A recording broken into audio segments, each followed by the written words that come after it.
Бул залда сабак өтүп жаткандар IT мектебинин экинчи этабын аяктап жаткандар. Тагыраагы программалоону теория жүзүндө үйрөнүп, эми иш жүзүндө иштеп көрүүгө даяр болуп калышты.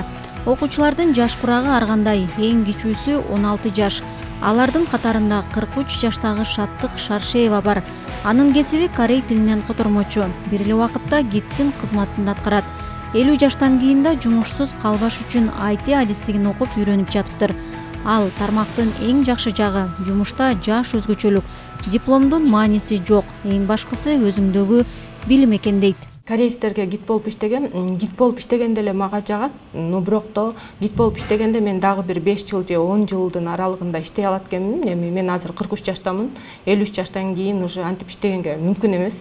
IT сферасында болсо азыр менин билишимче, мен ушу Россиядан бери дагы IT программистти билем, аябай 76 жашта дагы эле иштеп келатат. Анан мен уже дагы кийин возраст болгон убакта дагы иштей аларыма көзүм жетип, анан ушу IT сферасына өттүм да. Дагы бир ийгиликтүү бүтүрүүчүлөрдүн бири Айжамал. Ал кесиби боюнча мугалим. Мектепте 5 жыл иштеп, эми келечегин IT тармагынан сынап көрүүнү чечкен. Ийгиликтер жаман эмес, анткени алдыдагы 3 айлык тажрыйба жүзүндө окуп иштөөсүн ушул мектепте менторлук менен улантканы турат. Стажировка бүткөндөн кийин ошо Pixoft'то эгерде жакшы жетишкендиктерге жетсең, анда бул жакта компаниясында да калып иштегенге мүмкүнчүлүктөр болот. Эгерде кааласаң, анда өзүң каалаган компанияларга дагы резюмелериңди жиберип, иш таап кетсең болот. Кыргызстанда чоң бир центр кылабыз деген. Көкүрөгүндө каалоосу бар жаштарды, каалоочуларды IT деген жаңы тармак, жаңы жашоого окутуп үйрөтүп жаткан Эсен Ниязов. Ал өзү АКШда билим алып, ал жактагы ири IT корпорациясын жетектеген. Бир жыл мурда мекенине келип, дүйнөдөгү кенен мүмкүнчүлүктөрдү мекендештерине үйрөтүп жаткан учуру. Кыргызстанда биз нолдон баштадык, нолдон курдук.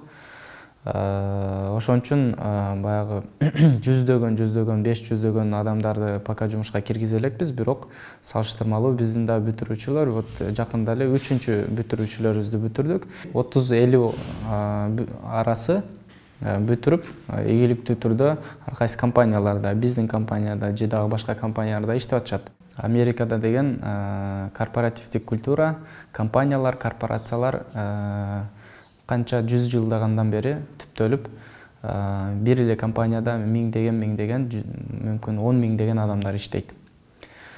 Кыргызстандын рыногунда салыштырмалуу жумуш орундары аз. Ошол себептен Америкада албетте IT-ге жумушка кирип, IT-де карьерасын өз баштап, каалагандай мүмкүнчүлүктөр, каалагандай компанияларга иштесе, ошондой мүмкүнчүлүк бар. Кыргызстандын ичинде дагы, бирок бүгүнкү күндө жаман эмес, азыр аябай жакшы өнүгүп баратат. Элдер IT-ге кандай кызыккан сыяктуу эле, бизнестер IT-ге ошончо кызыгып, IT компаниялар түптөлүп, сырттан компаниялар кирип, же болбосо бүгүнкү күндө иштеп аткан IT компаниялардын заказдары көбөйүп, ушинтип жумуш орундары негизи Кыргызстандын ичинде дагы азыр көбөйүп, бүгүнкү күндө аябай талап болуп жаткан кези.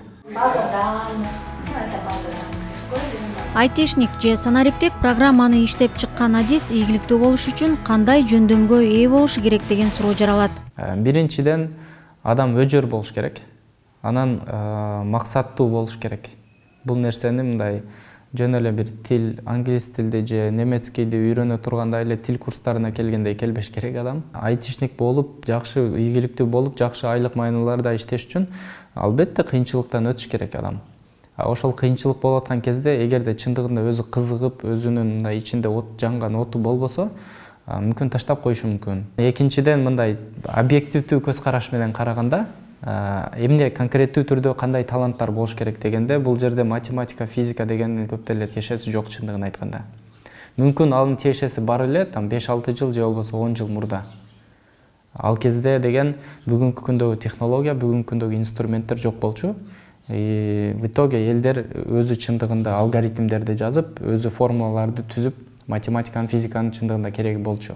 Бирок бүгүнкү күндөгү IT андай эмес. Бүгүнкү күндөгү IT деген технологиялар, инструменттер уже даяр да. Просто биз эмне кылышыбыз керек? Ошол инструменттерди, технологияларды туура колдонууну, эмне кылса эмне болот, анын артында эмне болуп атканы бизге кереги жок. Андан кийин англис тили, албетте англис тилди билип келсе, канчалык жакшы билсе, ошончолук үйрөнүүсү биринчиден жеңил болот. Экинчиден карьералык өсүшү жакшы болот.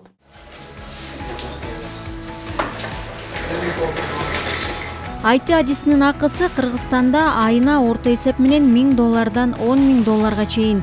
Айтылгандай, бул маянаны алуу үчүн сөзсүз эле чоң компаниянын өзүнө барып иштөө зарыл эмес. Колунан келеби, келбейби? Кайда бүтүргөн дипломун көтөрүп кетсе, молодец, жакшы университетти бүткөн турбайсыңбы деп туруп, эч ким жумушка деле албайт. Анткени бул аябай спецификалык жумуш да. Адис программа жасай алышы керек. Мына ушундай талап. Бүгүнкү күндө Кыргызстанда отуруп алып дүйнөгө иштөө канчалык реалдуу, бул нерсе почти мындай 80% Кыргызстандын айтиси ушундай. Кыргызстандагы IT компаниялардын 80% аутсорс менен иштешет. Аутсорс дегенде ошол эле ал проекттер Кыргызстандык эмес. Либо Европадан, Америкадан же СНГ өлкөлөрүнөн башка жактардан келген проекттер. Бирөөлөрдүн заказдары да. Эмне үчүн? Анткени Кыргызстанда жасалган, Кыргызстанда жасалган продукция, то есть сервиси башка өлкөлөргө салыштырмалуу арзаныраак. Качествосу ошол эле качествода жакшы жасалат, бирок баасы арзан. Ошол себептен сырттан буйртмаларды, сырттан заказдарды алып Кыргызстанга алып кирип иштеген, бул мындай жакшы эле бизнес модель. Алар үчүн дагы пайдалуу, биз үчүн дагы пайдалуу.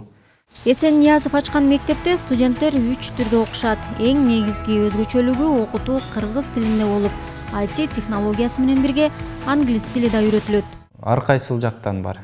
Мисалы үчүн бүт дүйнөнүн ар кайсыл жактарынан онлайн сабактарыбызды алгандар бар, же болбосо региондордон.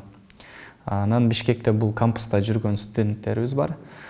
Бул сферада окутуп, үйрөтүп жүргөн катары Кыргызстандын IT өлкөсү болуусун, Кыргызстандан көптөгөн айтишниктер чыгып, ITге болгон кызыгуулар көбөйүп, кетүүсүнө салым кошкум келет.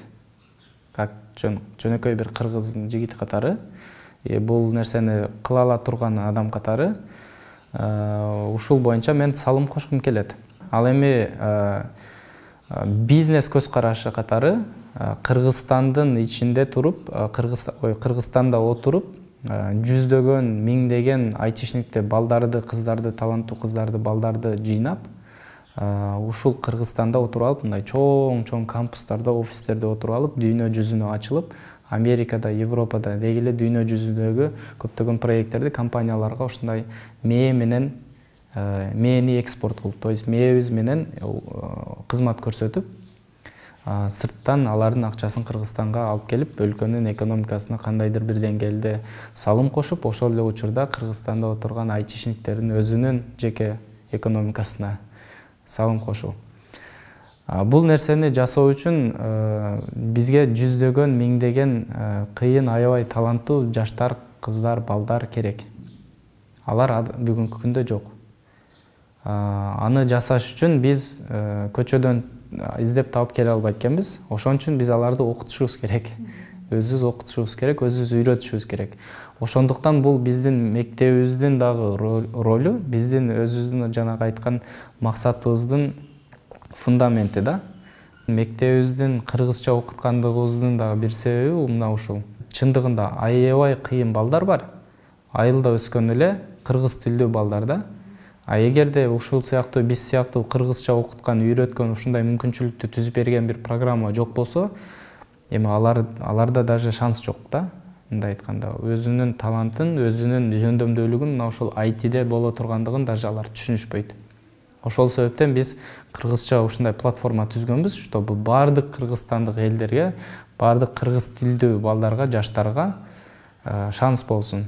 Каалоо болсо мүмкүнчүлүктөр чексиз экенин айткан IT адиси жакынкы 3-5 жылда Кыргызстандын IT тармагы өнүккөн өлкөлөрдөгү абалга жетет деп ишенишет. Бурулай Пусурманкулова, Бекжан Токтосунов, Ала Тоо 24.